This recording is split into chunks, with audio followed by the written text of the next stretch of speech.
बालेश्वर पूर्वतन सांसद ऐर खारबेल स्वाई वर्तमान समय बीजेपी रे योगदान करुछंती। राज्य भुवनेश्वर थिबा राज्य कार्यालय रे तांकर मिश्रण पर्व वर्तमान समय चली बीजेपी रे।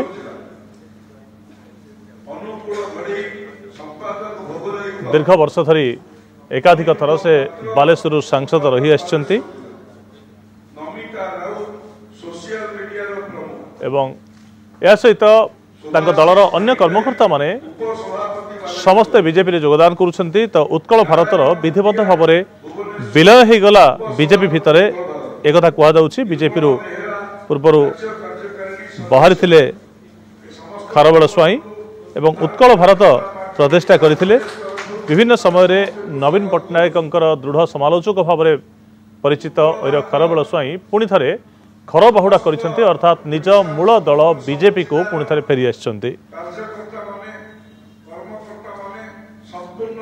एवं बालेश्वर जेहेतु बीजेपी प्रार्थी घोषणा कर सारी नीलगिरी पूर्वतन विधायक प्रताप षडंगी को, तो खारबेलंकर परवर्ती राजनैतिक दिग कौन रोचे, बीजेपी क्यों जगह प्रार्थी करुच्ची समस्त नजर रोचे। अत्यंत भ्रष्टाचारी एवं अपारग विजु जनता दल सरकार अच्छी विरुद्ध से सरकार पतन आम आप्राण उद्यम करूँ, किंतु उत्कल भारत गोटे छोट दल होता हेतु एकुटिया विजु जनता दल को पराहत करने आम पक्षर संभव नथिला। आम सबुबले चाहूलु जे भारतीय जनता पार्टी परी गोटे राष्ट्रीय दल विजु जनता दल को हटेगा पाई नेतृत्व नौ।